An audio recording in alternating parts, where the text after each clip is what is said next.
তো বলছেন একবার কি হয়েছে জানেন, দেবর্ষি নারদ তীর্থ ভ্রমণ করতে বেরিয়েছিলেন।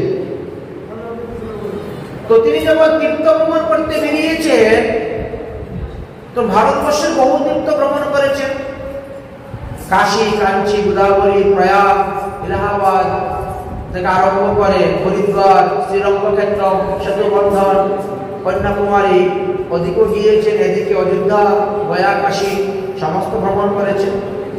সর্বত্র ভ্রমণ করে দেখলেন যে কলির দাবানলে এখন মানুষের মধ্যে ধর্ম কর্ম লেশমাত্র নেই।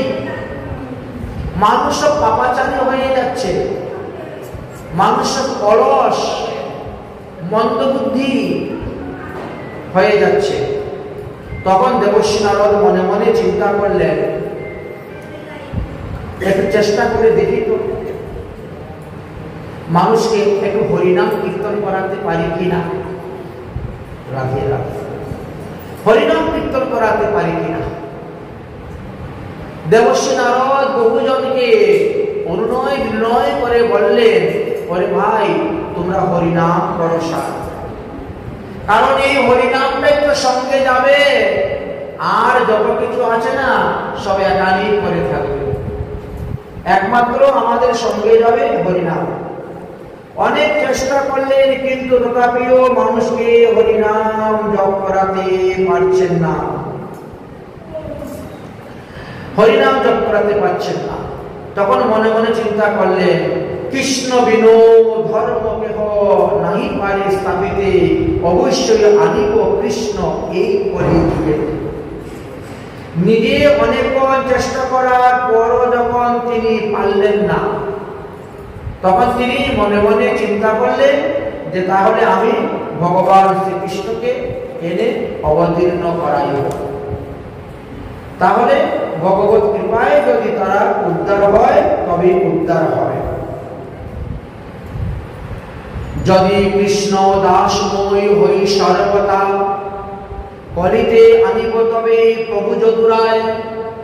তারপরে যে কৃষ্ণ নন্দালয়ে নন্দের ঘরে লীলা করে গিয়েছে, সেই কৃষ্ণকে আমি কলিযুগে এসে প্রকট করাবো। শুধু একা উনি নয়, আনিব সকল দেবগণ তাহারও সঙ্গে, অস্ত্র পারিষদাদি করি নানা রঙ্গে।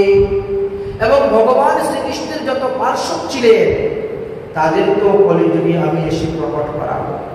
ব্রহ্মাদি দেবগণ সমকামী মুনি পৃথিবীতে জন্মাইব সবাইকে আমি, আমার তপস্যার দ্বারা পৃথিবীতে জন্মাইব দেবী কাত্যায়নী, মা কাত্যায়নী দেবীকেও আমি পৃথিবীতে জন্মগ্রহণ করাবো এই কলিহত জীবের মুক্তির জন্য, উদ্ধারের জন্য। দ্বারকায় আছে যত যদুবংশগণ, তারাও পৃথিবীতে জন্মবে আসি নিজ নিজ অংশ। দ্বারকা লীলাতে যারা ছিলেন তারাও নিজ নিজ অংশতে জন্মগ্রহণ করবেন। আমি এবার তপস্যা করতে বসবো। আবার চিন্তা করলেন, ভগবানকে এনে তো কষ্ট দিব, ভগবান নিত্যধাম ছেড়ে দিয়ে গোলক ধামে আসবে, ধরাধামে আসবে, এতে তো ওনার অনেক কষ্ট হবে, ভগবানকে আমি এত কষ্ট দিব। আচ্ছা দেখি না, আমি নিজে একটু চেষ্টা করে দেখি না, নিজে একটু চেষ্টা করে দেখি, যদি আমার কথা শুনে লোক যদি হরিভজন করে তাহলে তো এমনি লোক উদ্ধার হয়ে যাবে। তাই তিনি বললেন, তোমরা সবাই ভগবানের নাম উপাসনা করো। যে যেরকম ব্যক্তি তাকে সেই রকম বলছেন, কারণ সত্য যুগেও তারক ব্রহ্ম নাম ছিল, তার যুগেও ছিল, দাপর যুগেও ছিল, আর কলি যুগেও আছে। প্রতিটা যুগে যুগে তারক ব্রহ্ম নাম ছিল। তবে অন্যান্য যুগে নামের মহিমাটা কম ছিল, আর সত্য যুগে ধ্যানের মহিমাটা বেশি, ত্রেতা যুগে যজ্ঞের মহিমাটা বেশি, দাপর যুগে পূজা অর্চনার মহিমা বেশি, আর কলি যুগে হরিনাম সংকীর্তনের মহিমা বেশি। তো তিনি চিন্তা করলেন যে এরা তো মন্দবুদ্ধি অলস মানুষ, এত কিছু করতে যাবে না, উপদেশ দিলে করবে না, তার থেকে বড় সহজ উপায় হলো হরিনাম করা, হরিনাম করা। তাই বলছেন, দেখো ভাই, নারায়ণং পরাবেদা नारायणं पराक्षरा, नारायणं परामूर्ति, नारायणं परागति। অতএব তোমরা সব নারায়ণ নারায়ণ নারায়ণ নারায়ণ কীর্তন করো। তারা বলে নারায়ণ নাম কীর্তন করলে কি হবে? বলে আসন্ন মৃত্যুর সময় যে নারায়ণ এই 4 অক্ষর উচ্চারণ করে কেউ করতে পারে, সারা জীবন যত পাপ করেছিল সমস্ত পাপের প্রায়শ্চিত্ত করা হয়ে গেল। পাপ করা সত্ত্বেও তাকে নরক ভোগ করতে হবে না। তার প্রমাণ শ্রীমদ্ ভাগবত মহাপুরাণে অজামিল। সে তার পুত্রের নাম নারায়ণ রেখেছিল বলে তার এত মঙ্গল এত কল্যাণ হয়ে গিয়েছিল। তাই তোমরা নারায়ণ নাম উচ্চারণ করো। কিন্তু জীব এতেও রাজি নয়। ভাবলাম তাহলে আরো সহজ নাম দিই। আচ্ছা, নারায়ণ তো 4 অক্ষর, রাম তো 2 অক্ষর, রাম নামই জপ করো। রাম নারায়ণ মুকুন্দ মধুসূদন কৃষ্ণ কেশব বংশারে হরে বৈকুণ্ঠ বামন। তার মধ্যে তো একটা নাম করো, তাতেও লোক করতে রাজি হচ্ছে না। তখন কি করবে? বললেন হরে মুরারি মধুকৈন্দ্র ভারে গোবিন্দ গোপাল গোবিন্দ মুকুন্দ সৌরে যজ্ঞেশ নারায়ণ কৃষ্ণ বিষ্ণু নিরাশ্রয় মাম জগদীশ্বর। নারায়ণ কৃষ্ণের নাম। মানুষ তো সব ধনমতে মত্ত, সব আত্মীয় স্বজন ইষ্টি কুটুম্ব নিয়ে পাড়া প্রতিবেশী নিয়ে হাই হুল্লোড় করতে ভালোবাসে, ভজন করতে ভালোবাসে না, হরিনাম করতে ভালোবাসে না।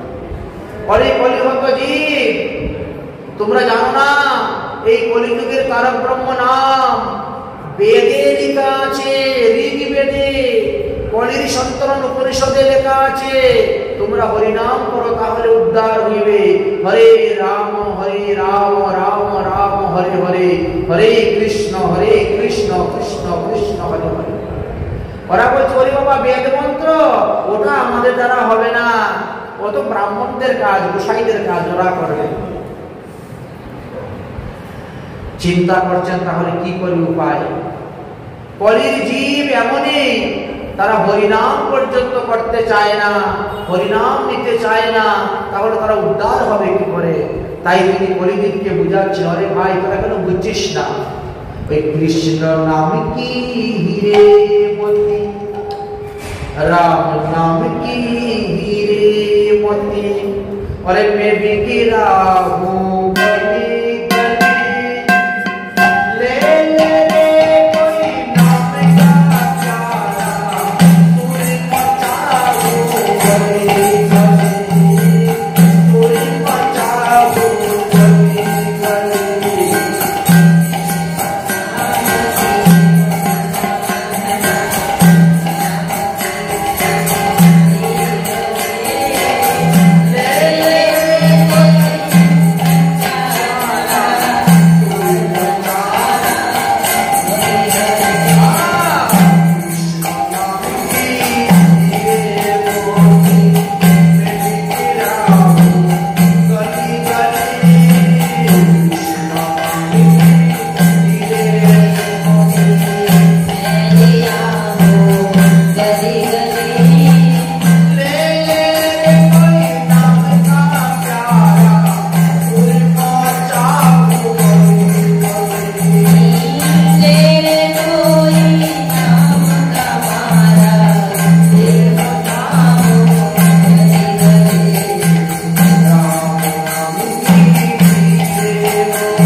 কি বললেন?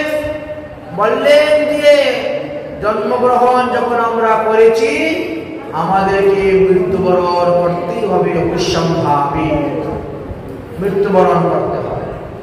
আর মৃত্যুর পরে আবার আমাদের কর্ম অনুসারে আমাদের দেহ ধারণ হইবে।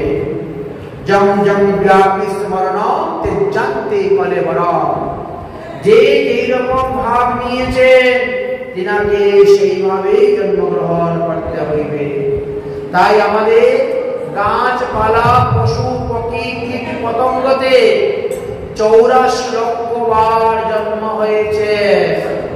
এবার ভগবানের কৃপাতে এই দেবের দুর্লভ মনুষ্য জন্ম আমরা পেয়েছি। আর এই মনুষ্য জন্ম পেয়ে যদি আমরা মানুষের কাজ না করি তাহলে কিন্তু তার পরজন্মে আবার মানুষ হতে পারব না। তাই এইবার যখন ভগবানের কৃপাতে মনুষ্য জন্ম পেয়েছি তাহলে এইবার বিষয় বাসনা ভোগ কিছু কম করো, হরিভজনটাই বেশি করো, হরিভজন বেশি করো। কারণ নরোত্তম দাস ঠাকুর মহাশয় বলছেন এই নরতনু হলো ভজনের মূল। এই মনুষ্য দেহ দিয়ে আপনি যেভাবে হরিভজন করতে পারবেন, পশু পাখি কীট পতঙ্গ গাছপালা দেহ পেলে সেইভাবে ভজন করতে পারবেন না। বলে পশু দেহে কি ভগবান পাওয়া যায় না? বলে পাওয়া যায়, বড় বিরল। আপনি কটা পশুর নাম বলেন তো দেখি ভগবান পেয়েছে? একটা পশুর নাম পাবেন, হনুমান, জাম্বুমান বলেছে। আর কোথায় পাওয়া যায়? হ্যাঁ, আচ্ছা, পক্ষীগণের মধ্যে যদি দেখা যায় ভগবান কজন তপস্যা করে ভগবান পেয়েছে, তাহলে একটা গরুর পক্ষীর নাম। আচ্ছা, কাকভূষণের নামও আছে। কাকভূষণ যে রামায়ণ শ্রবণ করেছিলেন, রামচন্দ্রের কৃপা পেয়েছিলেন, কিন্তু গরুরের মতো হতে পারেন না। এই জন্য বললাম ওই পশু পাখি দেহেতে গিয়ে হরিভজন করতে পারবে না। জিহ্বা পাইলেও নরবিনা অন্য প্রাণী নাহি পারে বলিতে গোবিন্দ হেন বাণী। আমরা যেরকম গোবিন্দ, কেশব, মাধব, দামোদর বলে ডাকি, ওরা কি পারে আমাদের মতন? পারে না। ওরা কি করে? চেয়ে চেয়ে ভেয়ে ভেয়ে করে। তাদের ভাষায় তারা কথা বলে, তারা বুঝে। আমরা তো ওদের ভাষা বুঝি না, তাই না? যাই হোক, এখন বর্তমানে লোক সব ব্যবহার সাথে মত্ত হয়ে আছে। যুগিপাল ভুগিপাল মহিপালির গীত দিন রাত গান করে, নাচে চারিভি। রাধাকৃষ্ণ নাম, গৌর নাম এইসব গায় না। মাংসলি পুজো কেহ মধ্য মাংস দিয়ে, কালী পূজা করে, চণ্ডী পূজা করে, মাছ দিয়ে, মাংস দিয়ে, মদ দিয়ে, এইগুলাতে লোক বেশি। বিশ্বহরি পুজো কেহ নানা দর্প করি, কেউ বা বিশ্বহরি অর্থাৎ মনসা মায়ের পূজা করে। এইভাবে লোক দেবদেবীর পূজা নিয়ে ব্যস্ত। কারণ দেবদেবীদের কাছে চাইলেই তো পাওয়া যায়, ধনম দেহি, জনম দেহি, দেশম দেহি, বিদ্যান দেহি, পতিক দেহি, তাই না? যা চাওয়া যায় তাই পাওয়া যায়। কিন্তু এই যে পাওয়াটা, ওটা কিন্তু শ্রেয় নয়, ওটা শ্রেয় নয়। এই পেয়টাকে, পাওয়াটাকে, এই পেয়টাকে শ্রেয় বলে মনে করবেন না। এই যে দেবদেবীর পূজা করতে গিয়ে যারা জীব হত্যা করে যাচ্ছেন, প্রাণী হিংসা করে যাচ্ছে, ওই প্রতিটা প্রাণীর শরীরে যতগুলো লোম আছে তত হাজার বছর পাপ নরকে বাস করতে হবে। তাই বলছেন কর্মকাণ্ড, দেবদেবীর পূজা মানেই কর্মকাণ্ড। কর্মকাণ্ড বিষের ভাণ্ড, অমৃত বলিয়া যেবা খায়, সদা নানা যোগী সদা ফিরে কদর্য ভক্ষণ করে, তার জন্ম অধঃপতে যায়। অতএব এতে ভালো হয় না, এতে খারাপ হয়। খবরদার এগুলা করতে যাবেন না। সকল সংসার বসে ব্যবহার রসে, ব্যবহারটাই মানুষে চায়। ব্যবহার করতে গিয়ে তো দেখতে হবে আমার পাপ হচ্ছে না পুণ্য হচ্ছে। কারণ যার জন্য আপনি করবেন সে তো আপনার পাপের ভাগ নিবে না। আপনার ছেলে মেয়ে সুখের জন্য আপনি অন্যায়ভাবে টাকা রোজগার করবেন, ব্যাংক ব্যালেন্স করে দিবেন, বাড়ি করে দিবেন, গাড়ি করে দিবেন, ওরা বিষয় ভোগ করবে, কিন্তু মৃত্যুর পরে আপনাকে নরক ভোগ করতে হবে। এই জন্য সাবধান, অন্যের জন্য পাপ করতে যাবেন না। কারণ ছেলে মেয়েরা কখনো শ্রাদ্ধ করে বয়াতে পিণ্ডি দিয়ে মা বাবাকে উদ্ধার করতে পারে না। উদ্ধার হতে গেলে নিজেকে ভজন করে উদ্ধার হতে হবে। ছেলে মেয়েরা কতটুকু পারবে আপনাকে পুম নামক নরক থেকে উদ্ধার করতে পারে, এই জন্য পুত্র। কিন্তু আপনাকে জন্ম মৃত্যুর হাত থেকে রক্ষা করতে পারবে না ছেলে মেয়ে। এমন ভোজন করবো আমার বাবার আর জন্ম হবে না, আমার মার আর জন্ম হবে না, এমনটা করতে পারে না। তাই জন্ম মৃত্যুর হাত থেকে যদি রক্ষা পেতে চাও তাহলে হরিভজন করো, কৃষ্ণ পূজন করো। কেউ যখন আমার পাপের ভাগে নিবেই না, তাহলে আমি তার জন্য পাপ করতে যাব কেন? এই জন্যই শাস্ত্রে বলছেন যে খবরদার কারোর জন্য কেউ পাপ করতে যেও না। কোনো কিছু করতে গেলে আগে দেখবেন যে আমি যে করতে যাচ্ছি এই দ্বারা পাপ উৎপন্ন হবে না পুণ্য উৎপন্ন হবে, আমি স্বর্গে যাইব না নরকে যাইব, এটা চিন্তা করতে হবে। দেবর্ষি নারদ পুরা সংসার ভ্রমণ করে করে সবাইকে দিচ্ছেন হরিনাম, কিন্তু কেউ নিতে চাচ্ছে না, হরিনাম নিতে চাচ্ছে না। কৃষ্ণ নাম না শুনিল সংসার ভ্রমিয়া, সমস্ত সংসার ভ্রমণ করে করে গেলেন, কিন্তু কেউ নিতে চায় না। কারণ নিজ মদে মত্ত লোক ঈশ্বর পাশরিয়া, ভগবানকে ভুলে গেছে, লোক তেমনই মত্ত হয়ে গেছে। ধর্ম কর্ম লোক সবে এই মাত্র জানে, মঙ্গলচণ্ডীর গীত তারা গায় জাগরণে। ধর্মকর্ম বলতে ওই মঙ্গলচণ্ডীর গীত, দেবদেবীর গীত ও দু চারটা জানে, ওইগুলা গিয়ে তারা আনন্দ ফুর্তি করতে থাকে। ধর্ম কর্ম লোকের সবে এই মাত্র জানে, মঙ্গলচণ্ডীর গীত তারা করে জাগরণে। দম্ভ করিয়া বিশ্বকরি পূজে পূজন, বাংশরী পূজে কেবল দিয়া বহুধন। ধন নষ্ট করে পুত্র কন্যার বিবাহে, পুত্র কন্যার বিবাহ দিতে গিয়ে তারা প্রচুর পরিমাণে ধন নষ্ট করে, সম্পদ নষ্ট করে, অর্থ নষ্ট করে, কিন্তু হরি সেবা, হরিবাসর, ভাগ্য সপ্তাহ, অষ্টপ্রহর নাম দিব্য এইসবে ধন দিতে চায় না।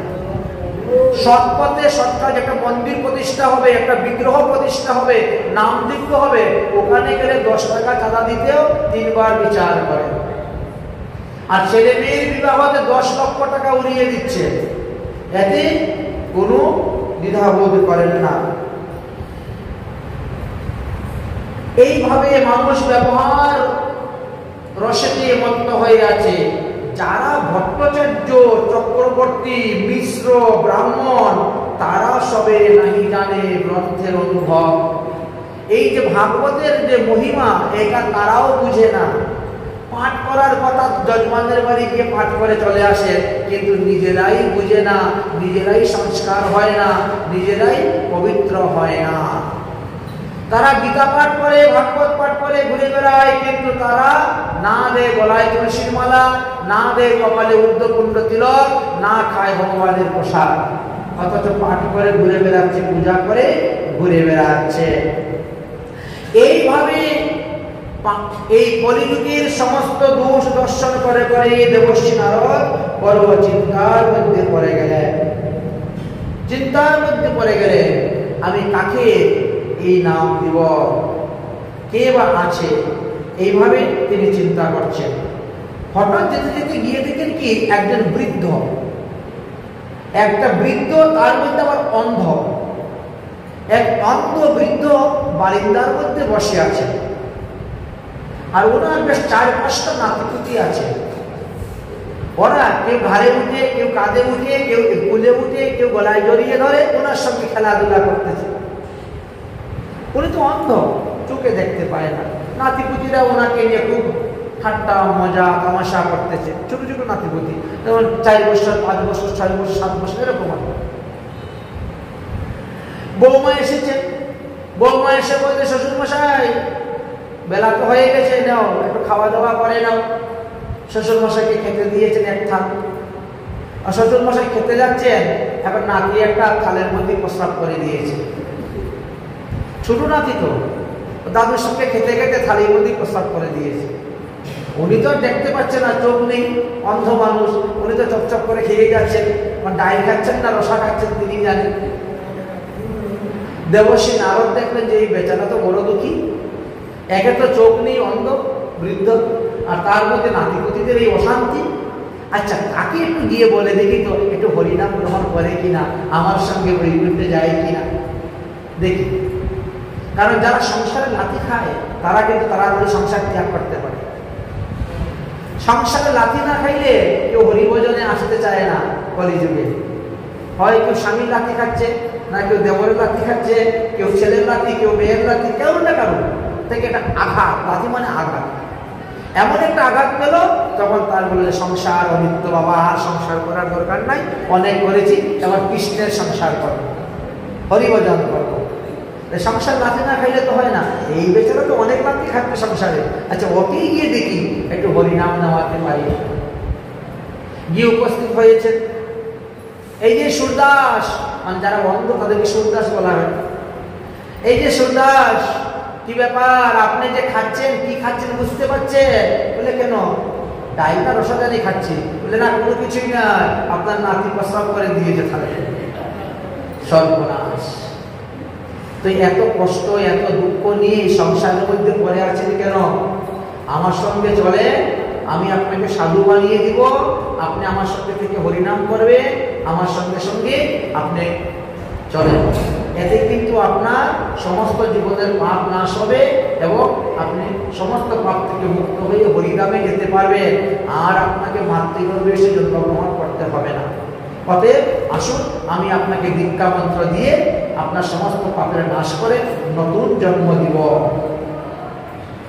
এখন না, এখন না, এখন আর কদিন পরে। আরে 80 বছর 90 বছর বয়স হয়ে গেছে, চোখে দেখতে পারো না, অন্ধ, এখন বলছে এখন না আর কদিন পরে।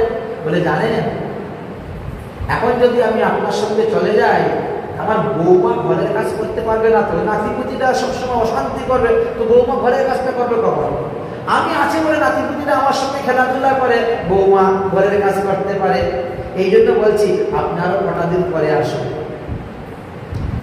দেবশ্রী নারদ তখন কি করবেন? আচ্ছা ঠিক আছে, আমি কিন্তু আসবো, আপনাকে কিন্তু আমার সঙ্গে যেতে হবে, কথা দিয়েছেন? হ্যাঁ কথা দিয়েছি, কটা দিন পরে আপনি আসুন। দেবশ্রী নারদ চলে গেলেন তীর্থ ভ্রমণ করতে। এবার সেই অন্ধ পুরুষটা বসে বসে চিন্তা করতেছে, ওই সাধু বাবা আসলে পরে তো আমাকে আবার যেতে হবে। ওখানে রেখে দেন, ওখানে রেখে দেন। সাধু বাবা আসলে তো আমাকে যেতে হবে, কিন্তু এখনো তো আমার ছেলে সংসারটা এখনো গুছিয়ে নিতে পারে নাই, আমার বৌমাটা এখনো সংসারটা গুছাতে পারে নাই। আমি যদি এখন ওই সাধুর সঙ্গে চলে যাই তাহলে অবস্থাটা কি হবে? এই তিনি চিন্তার মধ্যে পড়ে গেলেন। চিন্তা করতে করতে চিন্তা করলেন যে না না, আমি চলে গেলে তো ছেলের সম্পদ সব নষ্ট হয়ে যাবে, ছেলের সংসার সম্পদ সব নষ্ট হয়ে যাবে, চুর ডাকাইতে সব বেড়ে নিয়ে চলে যাবে। আমি আছি বলে কেউ ভয় পেয়ে আসে না, কারণ যৌবনে আমি বড় পালোয়ান ছিলাম। এই জন্য চুর ডাকাইতে ভয় পায়, বাবা যদি যাই ধরতে পারে এক আছাড় মারবে, একবার শেষ করে দেবে। পালোয়ানের বাড়িতে যাবো চুরি করতে, ডাকাতি করতে, এই ভয় আসে। কিন্তু আমি চলে গেলে পরে তোর ছেলে সম্পদ, আহা হে ঈশ্বর, আমার কোনো মৃত্যু হচ্ছে না। যদি মৃত্যুর পরে আমি একটা কুকুর হয়ে জন্মগ্রহণ করতে পারি, অন্ততপক্ষে ছেলে সম্পদ রক্ষা করতে পারবো। আর চিন্তা করতে করতে যদি অসুস্থ হলে, মারা গেলে, মারা যাওয়ার পরে ওই বাড়ির কুকুর হয়ে জন্মগ্রহণ করলেন। সম্পদ রক্ষা করার জন্য সম্পদের চিন্তা করতে করতে দেবশ্রী নারদ বহুদিন পরে ঘুরতে ঘুরতে এসেছে। এসে বলছেন, ও বৌমা, আপনার শ্বশুর মশাই কোথায়? বলে উনি তো মারা গিয়েছে। বলে বলিস কি, আমার সঙ্গে যাবে বলে কথা দিয়েছিল, এর মধ্যে মরে গেল। মানুষের তো বিশ্বাসের বিশ্বাস নেই, কখন যে কার কি হয়। আচ্ছা ঠিক আছে, মরল তো গেল কোথায় দেখি তো। এবার তিনি জ্ঞানে বসে চেয়ে দেখে এই বাড়িরই কুকুর হয়ে জন্মগ্রহণ করেছে। এবার দেবর্ষি নারদ কুকুরটার কান ধরেছেন, কান ধরে টেনে টেনে টেনে টেনে একটা জঙ্গলে নিয়ে গেছেন। জঙ্গলে নিয়ে ওই গঙ্গার জল, তীর্থের জল ছিটা দিয়েছেন, দিয়ে তাকে দিব্য জ্ঞান দিলেন। এই মনে আছে তুই কিন্তু এই বাড়ির মালিক ছিলে? হ্যাঁ এটা মনে আছে, আমি এসেছিলাম, আমার সঙ্গে কথা দিয়েছিলে আমার সঙ্গে যাবি, তো মরার পরে কুকুর হলি কেন রে? বলে মৃত্যুর সময় চিন্তা করেছিলাম যে আমি মরলে পরে ছেলে সম্পত্তিকে রক্ষা করবে, যদি কুকুর হয়ে আসে তাহলে তো রক্ষা করতে পারবো, ছেলে মেয়েরা নাতি পুতিরা শান্তি মতে রাত্রে ঘুমাবে, আমি দিব পাহারা, তাই না? কুকুর পাহারা দেয়, আমরা শান্তি মতে ঘুমাই, এই জন্য এসেছিলেন। আচ্ছা তো এবার চল, এইবার চল, আর কত নিচে নামবি? আগে ছিলে মানুষ, এখন হয়েছিস কুকুর, চল এবার যাবো আরো কটা দিন পরে। কেন? বলে যে মাঠে ধান পেকেছে, এখন ধান কাটা হবে, ধান আসবে, ধান আসার পরে তো ধান সব উঠানেই থাকবে, এইগুলাকে শুকাবে, ঝাড়বে, তারপর যখন গুড়ায় ভরে নিবে তখন আমি চলে যাবো। এতদিন আমি ধানটাকে পাহারা দিয়ে দিই, আপনি নাহলে কটা দিন পরে আসুন। যাবো তো বলছে আপনার সঙ্গে। আচ্ছা ঠিক আছে তাহলে। দেবর্ষি নারদ চলে গেছে। এবার তিনি ধান পাহারা দিচ্ছেন। রাত সন্ধ্যার পরে কোনো অপরিচিত লোক বাড়িতে ঢুকতেই পারে না, কুকুরে গিয়ে একেবারে ঘাও মেরে ধরে, কামড় মেরে ধরে। কুকুরের ভয়ে কেউ বাড়ি, কোনো চোর ডাকাই তো আসে না বাড়িতে। এইভাবে বেশ কতদিন গত হয়ে গেল। একদিন এক ডাকাত দল এসে উপস্থিত।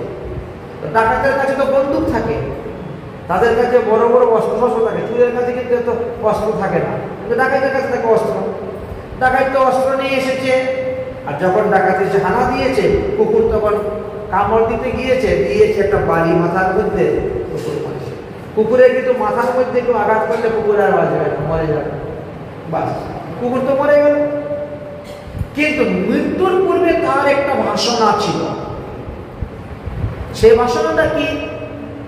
কারণ তখনকার দিনের মানুষ কিন্তু কুকুরকে ঘরে ঢুকতে দিত না। এখন তো অনেকেই কুকুর নিয়েই শয়ন করে, একসঙ্গে খাওয়া দাওয়া করে, উঠা বসা করে, কিন্তু তখনকার সময়ে কেউ কুকুরকে ঘরে ঢুকতে দিত না। কারণ অপবিত্র স্থানে যায়, অপবিত্র খাদ্য খায়, তার দেহটা সর্বদা অপবিত্র থাকে, তাকে স্পর্শ করলে আমিও নিজে অপবিত্র হব, এই জন্য কেউ ঢুকতে দিত না।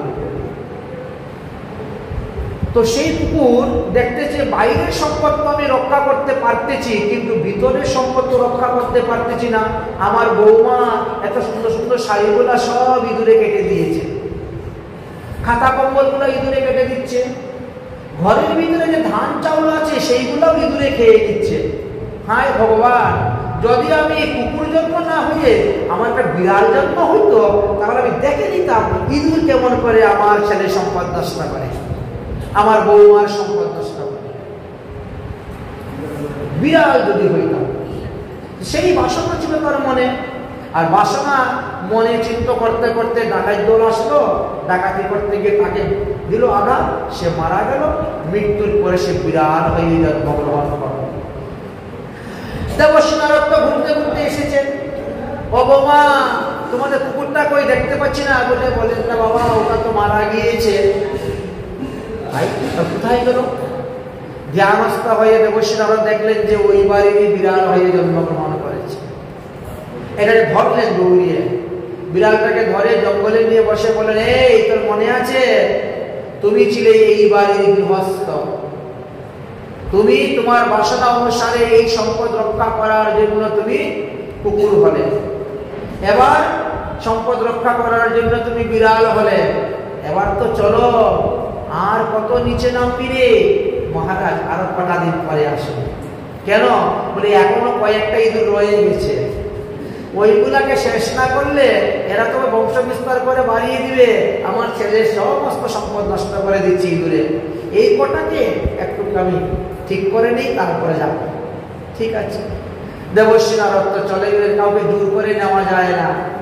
এই যে ধর্ম লাইন, এই ভক্তি লাইনে কাউকে জোর করে নেওয়া যায় না। শ্রদ্ধা ভক্তি প্রেম যার উদয় হয়ে আসবে তাকেই দিতে হয় এই বস্তু। ঠিক আছে। দেবর্ষি নারদ চলে গেলেন। এবার বিড়াল এবার ইঁদুর ধরে ধরে খেতে শুরু করলো। কিছু ইঁদুর এত চতুর, এরা সবসময় গর্তের ভিতরেই থাকে। এখন বিড়াল তো ইঁদুরের গর্তের ভিতরে ঢুকতে পারে না। এই জন্য বিড়াল চিন্তা করলো, হে ভগবান, যদি আমি একটা সর্প হইতে পারতাম তাহলে গর্তের ভিতরে ঢুকেও ইঁদুরকে খেতাম, আমার ছেলে সম্পদ নষ্ট করতেই পারত না। এমনই বাসনা তার মনের মধ্যে আসলো। আর তখন একদিন ওই গরম দুধ শিকার মধ্যে তুলে রেখেছে, ইঁদুর এসেছে, লাফালাফি করতে গিয়ে শিকার রশি কেটে দিয়েছে, বিড়াল তো নিচে বসে আছে, ইঁদুর পড়লেই ধরবো, পরে গেছে গরম দুধই, গরম দুধের হাড়ি উপর থেকে পড়ে গেছে বিড়ালের মাথায়, একেবারে বিড়াল গেল মরে। মারা যাওয়ার পরে তিনি এক বিষধর সর্প হয়ে জন্মগ্রহণ করেছেন। দেবশ্রী নারদ এসেছেন, এসে বলছেন, বৌমা তোমাদের বিড়ালটা কোথায়? বলে বিড়ালটা মারা গিয়েছে। মারা যাওয়ার পরে গেল কোথায়? এবার চেয়ে দেখে সর্প হয়েছে। সর্প হয়ে ওই ধানের গুলার মধ্যে শুয়ে আছেন, একেবারে পাহারা দিচ্ছেন। আর ওখান থেকে বেরিয়ে চতুর্দিকে বাড়ি ঘুরে বেড়ান, পাহারা দেন, রাত্রে যে আসবে তাকেই ছুবল মারবে। এমনই দেবশ্রী নারদ চিন্তা করলেন, তার তো বাসনা নিবৃত্তি হচ্ছে না, একের পর এক বাসনা বেরিয়ে যাচ্ছে, আর সে ততই নিম্নগামী হচ্ছে, ততই নিম্নগামী হচ্ছে। আর এই আশাই পরম দুঃখ, যত আশা করবে ততই তো দুঃখ পাবি রে। নিরাশা পরম সুখ, আশা ত্যাগ করতে বলে সুখ। ও এমনিতে যাবে না, সংসারের প্রতি তার এত মায়া, এত মমতা, এত মোহ, তাহলে একে সংসারে লাথি খাওয়াতে হবে। এখন নাতি পুতিগুলো তো বড় হয়ে গেছে, এরাও সব বিয়ে বিয়ে করে নিয়েছে। দেবশ্রী নারদ বলছেন, এই তোদের ধানের গুলাই কিন্তু খবরদার কখনো যাবি না, ওখানে এক বিশাল কাল সর্প আছে, ওটা যদি চুবল মারে কোনো হুজা ওদেরকে বাঁচাতে পারবে না। বলেন কি? বলে হ্যাঁ, তাহলে আমরাই ওকে মেরে ফেলে দিব, আমাদেরকে মারবে কেন? লম্বা লম্বা লাঠি নিয়ে সব নাতি পুতিরা উঠে গেছে, এরা তো সব বড় হয়ে গেছে, দিয়ে দে মার শুরু করেছে। ঘাড়, কোমর, লেজ সব একেবারে চ্যাপ্টা করে দিয়েছে। দেবশ্রী নারদ বলছেন, আর মারিস না ভাই, আর মারিস না, দে দে, আমার কাছে দিয়ে দে। বলে লেজে ধরে টেনে টেনে নিয়ে গেলেন। কিরে এখন যাবি তো? হ্যাঁ এখন যাবো। বলে কেন? বলে যার জন্য এত কিছু করলাম সেই আজকে আমাকে এত লাঠি দিয়ে পিটল। যে নাতিকে কুলে পিঠে করে মানুষ করলাম, যার সম্পদ রক্ষা করার জন্য আমি কুকুর হলাম, বিড়াল হলাম, সর্প হলাম, আর আজকে তারাই আমাকে মারল, তাহলে আর তাদের জন্য আর কি করব? তখন তিনি নিত্যধামে রওনা হয়েছিলেন। এই জন্য আমাদেরকে বলছেন, একমাত্র ভগবানের চরণ সেবা এছাড়া নিস্তারের কোনো উপায় নাই। যুগল চরণ সেবী নিরন্তর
Oh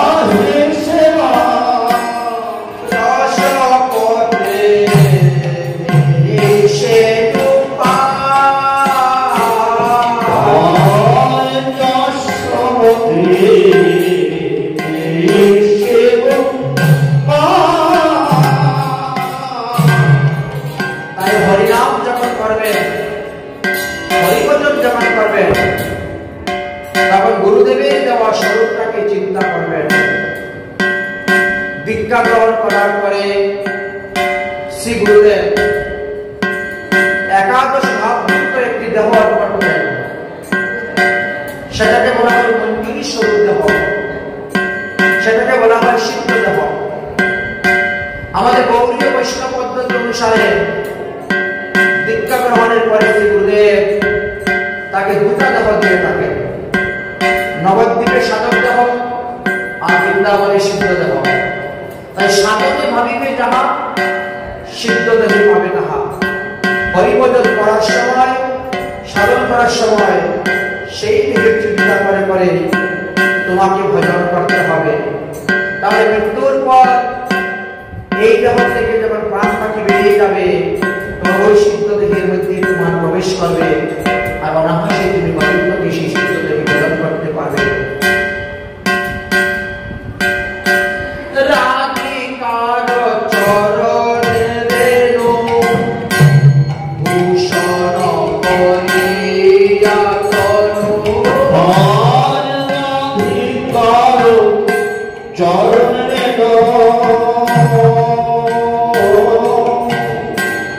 ভূষণ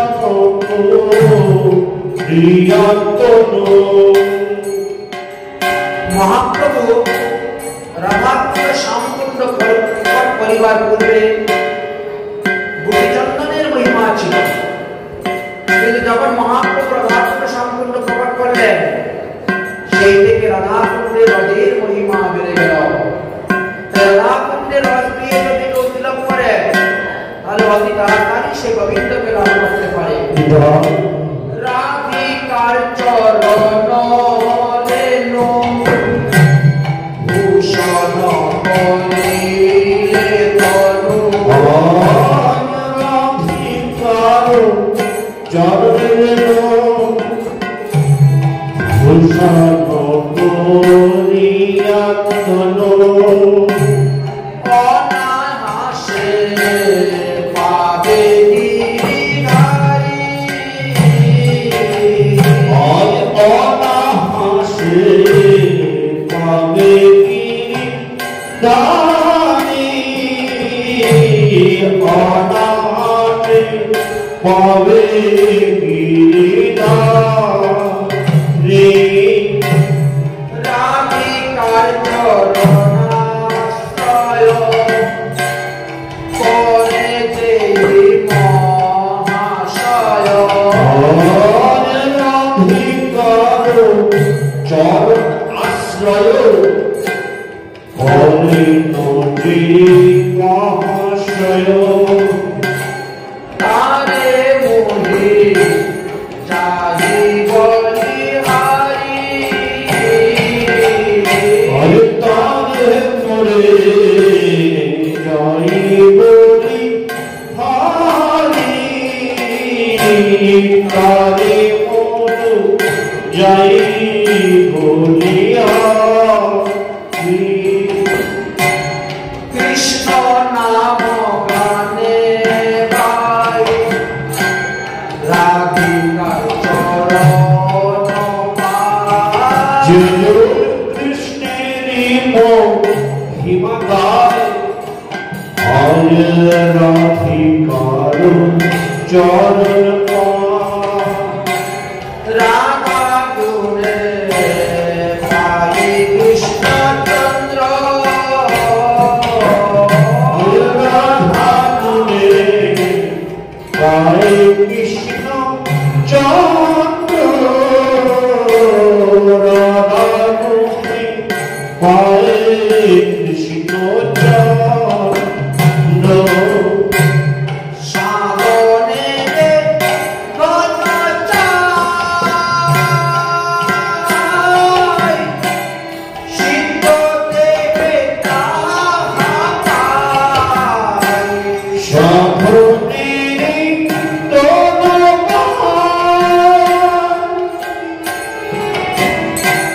সিদ্ধ দেহ নাহি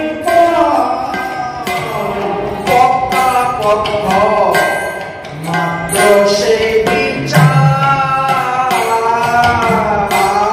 পক্কা পক্ষ মাত্র সে পায়।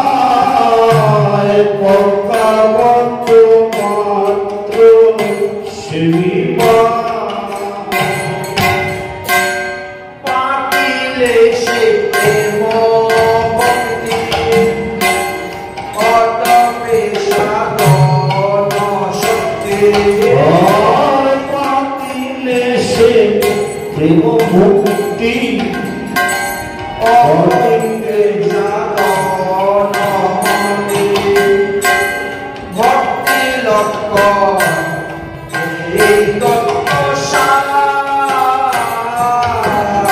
আর ভক্তি মুক্ত এই তত্ত্ব সার ভক্তি মত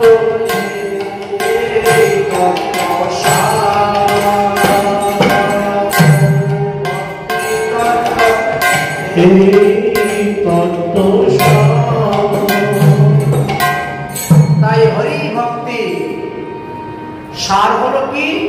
প্রেম, সম্বন্ধ, অভিনয় ও প্রয়োজন। এই তিনটি তত্ত্ব আমাদেরকে জানতে হবে। সম্বন্ধ ভগবানের সঙ্গে করুন, কৃষ্ণ সম্বন্ধ। অভিনয় কি? ভক্তি। আর প্রয়োজন কি? প্রেম। তাই প্রেমকে বলা হয়েছে প্রয়োজন তত্ত্ব। ভগবান হলেন প্রেমা ভুকা। যে যতটা প্রেমের দ্বারা গোবিন্দকে ভজবেন, গোবিন্দ ততটাই আপনাকে ভজবেন। বলছেন যে ভক্ত আমাকে যেভাবে ভজে আমিও তারে সেইভাবে ভজি এমন স্বভাবে। তাই ভগবান ভগবানের ভক্ত ভজন করে থাকেন। प्रेम की भूखा भगवान, प्रेम की भूखा हूं मैं, प्रेमी एक ही सार, और जो प्रेम से बसता है मुझे उसकी बेड़ा पार। তাই যদি ভবনদী থেকে উদ্ধার হতে পারো, ভবনদী পার হতে চাও, তাহলে প্রেমের দ্বারা গোবিন্দের ভজন করো, ঠাকুরের ভজন করে যাও। কিন্তু বর্তমান জগতে শাস্ত্র করেও লোক করে না, জেনে শুনে বুঝেও করে না। শাস্ত্র করিয়া সবে সব এই কর্ম করে, সুতার সহিত জম পাশে বান্ধিয়া মরে। শ্রবণ করা সাধ। তাই বুঝবি না নানা নাম আখ্যানে যুগ ধর্ম কৃষ্ণর কীর্তন, বুঝবি না গুণ নাহি করে কীর্তন। যে বাবা বিরক্ত তপস্য অভিমানী, তা সবার মুখে নাহি শুনি হরিধ্বনি। গীতা ভাগবত যেই জন করে বা পটয়, ভক্তির ব্যাখ্যা নাহি শুনি কাহার দিব্যায়। সকল সংসার ভক্ত ব্যবহার বসে, কৃষ্ণ পূজা কৃষ্ণ ভক্তি কারো নাই বসে। তাই কৃষ্ণ পূজা কৃষ্ণ ভক্তি তারা করে না। না শুনে কৃষ্ণের নাম পরম মঙ্গল, কৃষ্ণ কথা শুনিবে হেন নাহি জন।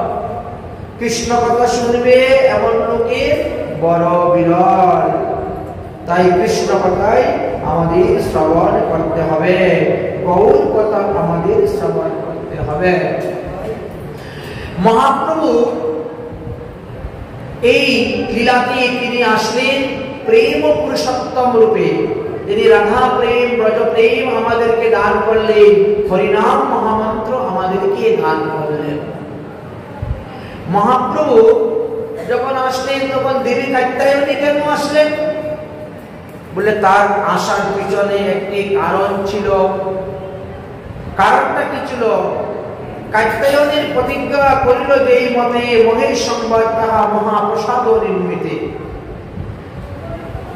কাত্যায়নী স্মৃতিশাস্ত্র নামক গ্রন্থেতে লেখা আছে বা কাত্যায়নী সংহিতায়, যে কোন এক সময়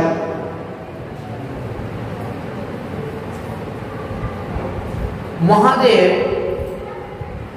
হরিনাম কীর্তন করতে করতে কৈলাস থেকে যাচ্ছেন। দেবর্ষি নারদ হরিনাম কীর্তন করে করে কৈলাসের মধ্যে প্রবেশ করতেছেন। তো দেবর্ষি নারদকে দেখে মহাদেব দণ্ডবত প্রণাম করলেন এবং জিজ্ঞাসা করলেন, সাধু বাবা এত হরিনাম করে বিমত্ত হয়ে কোথায় রওনা হচ্ছে? আপনারই আনন্দটা আসলো কোথার থেকে? বলে আজকে আমি বৈকুণ্ঠে গিয়েছিলাম নারায়ণকে দর্শন করার জন্য।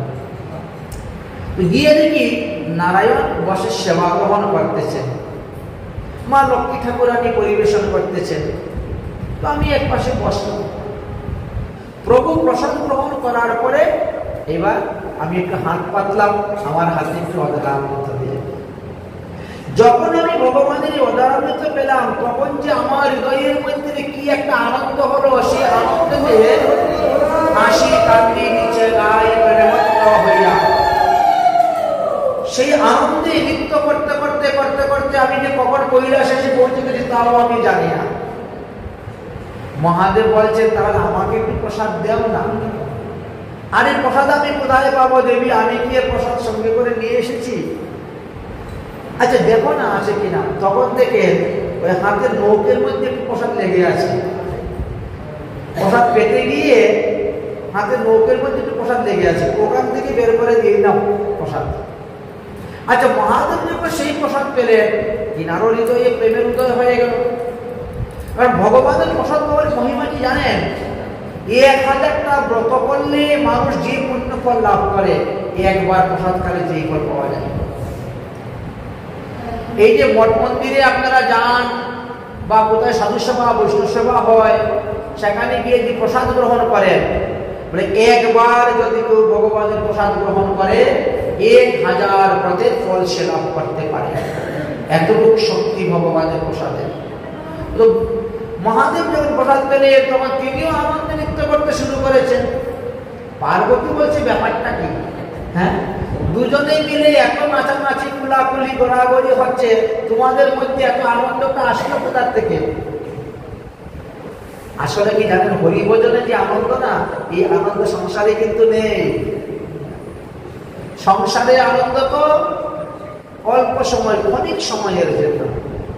আর হরিভজনের আনন্দ চিরস্থায়ী, এটা ক্ষণস্থায়ী নয়। আমরা কি আর সেই সংসার আনন্দে আছি? কেউ বুকে হাত দিয়ে বলতে পারবেন এখানে যারা আছে আমি সংসার আনন্দে আছি? কেউ বলতে পারবে না। কারণ একজন মানুষ যে আনন্দে থাকার প্রয়োজন, সেই আনন্দ নাই মানুষের মধ্যে। আপনার পরিবারের সবাই আপনার কথা মেনে চলবে, আপনার দাঁত করবে না, আপনার চুল পাকবে না, আপনার চামড়া কুচকুচ হবে না, আপনি চোখে কম দেখবেন না, এমন কেউ আছে নাকি আমাদের? মানুষ আনন্দে আপনি কেমন করে বাঁচবেন? একটা মানুষ যতটা আনন্দ পাওয়ার কথা শাস্ত্রে আলোচনা করে যতটা কেউ পাই না কলিযুগের মানুষ, তো মানুষ আমাদের থাকবে কেমন করে? বরং আমাদের থেকে দিব্য মনুষ্য যারা, তারা আনন্দে আছে, 100 গুণ বেশি আনন্দে আছে। তাদের থেকে 100 গুণ বেশি আনন্দে আছে গন্ধর্বরা। একজন গন্ধর্ব যে আনন্দ পায়, তার থেকে 100 গুণ বেশি আনন্দ পাচ্ছে দেবগন্ধর্বরা। আচ্ছা দেবগন্ধর্ব যে আনন্দ আছে, তার থেকে 100 গুণ বেশি আনন্দতে আছে দেবতারা। আমরা কি আনন্দে আছি? দেবতারা যে আনন্দে আছে, তাদের থেকে 100 গুণ বেশি আনন্দে আছেন দেবরাজ ইন্দ্র। আচ্ছা দেবরাজ ইন্দ্র যে আনন্দে আছে, তার থেকে 100 গুণ বেশি আনন্দে আছেন ব্রহ্মা। এবার বলছেন ব্রহ্মা যে আনন্দে আছেন, তার থেকে 100 গুণ বেশি আনন্দে কে আছে? বলে কৃষ্ণ ভক্ত যারা, তারা। এই হরিভক্ত কৃষ্ণ ভক্তের এমনই মহিমার কথা বলছেন। তো দেবশ্রী নারদ এক কৃষ্ণ ভক্ত, আবার মহাদেব আরেক কৃষ্ণ ভক্ত। 2 ভক্ত একসঙ্গে হয়েছেন, এখন তো আনন্দই আনন্দ, নৃত্য করতেছেন। পার্বতী বলছেন আনন্দটা আসলো কোথার থেকে? বলে ভগবানের প্রসাদ। ভগবানের প্রসাদ দেবশ্রী নারদ আমাকে একটু দিলেন, ওটা খাওয়ার সঙ্গে সঙ্গে আমার দেহের মধ্যে সাত্বিক ভাব, প্রেমের ভাব উদয় হয়ে গেল। দেখো আমাদের আহারের উপরে তো সবকিছু নির্ভরশীল। এই জন্য তো গীতাতে তমগুণের আহার, রজগুণের আহার, শতগুণের আহার, 3 গুণ আহারের কথা বললেন। আমরা যে রকম যে আহার করব, সেই রকম গুণ আমাদের দেহের মধ্যে তৈরি হবে, সেই রকম স্বভাব, সেই রকম কথাবার্তা, চলাফেরা সব হবে। গুণের উপর তো নির্ভর করে। তাই সাত্বিক আহার যখন গ্রহণ করবে, তখন সাত্বিক ভাব, সাত্বিক প্রেম উদয় হবে এবং শ্রীহরির ভজন করতে ইচ্ছা করবে। রাজস্বিক যখন আপনি আহার গ্রহণ করবেন, তখন দেবদেবীর পূজা ইচ্ছা করবে। যখন তামসিক আহার করবে, তখন আপনার ভূত পর্যন্ত অপদেবতা মধ্যবংশ দিয়ে যে পূজা করে, ওইগুলোতে আপনার মন চলে যাবে। তাই আহার শুদ্ধ যদি হয়, আপনার সত্তা শুদ্ধ হয়ে যাবে। সত্তা শুদ্ধ হলে দেব শুদ্ধ হবে, দেব শুদ্ধ হলে বুদ্ধি শুদ্ধ হবে, বুদ্ধি শুদ্ধ হলে মন শুদ্ধ হবে। আর মন শুদ্ধ হলে হরিকে পেতে আর সময় লাগবে না। শুদ্ধ মনে যদি ভগবানকে কেউ ডাকে, ভগবান তো না আসতে পারেন না, তখন তিনি আসতেই বাধ্য, দেখা দিতেই বাধ্য। কারণ হরিভক্তিটা হলো একটা চুম্বক। চুম্বক যেভাবে লোহাকে আকর্ষণ করে, এই ভক্তিটা কিন্তু সেইভাবে ভগবানকে আকর্ষণ করে নিয়ে আসে। যে তুমি প্রসাদ দিলে আমাকে দিলে না কেন দেবী? তখন মহাদেব বলছেন আর তো নেই, তবে কোথা থেকে দিব? তখন কাত্যায়নী রেগে গেলেন, পার্বতী মা রেগে গেলেন। অর্ধ অঙ্গ ধর্মূর সকলে কপট, কৈবর্ত প্রীতি আজ তোমার হইল প্রকট। তুমি খালি মুখেই বলো আমি অর্ধাঙ্গিনী, তোমার অর্ধাঙ্গিনী। আচ্ছা অর্ধাঙ্গিনী হলে সমস্ত কিছু অর্ধেক ভাগ তো আমি পাই। আচ্ছা দেবশ্রী নারদ পোশাকটা দিল, তার অর্ধেকটা আমার জন্য রাখতে হতো না? তুমি আমার জন্য তুমি রাখলে না। অতএব তোমার সঙ্গে আমার যে ভালোবাসা, এটা কপটতা আছে, এর মধ্যে কপটতা আছে। ঠিক আছে, তুমি যখন আমাকে প্রসাদ দিলে না, আমি এমন তপস্যা করব, সেই তপস্যার দ্বারা আমি পৃথিবীতে আনন্দ প্রসাদের বাজার তৈরি করাবো। সেই বাজারে প্রসাদ বিক্রি হবে।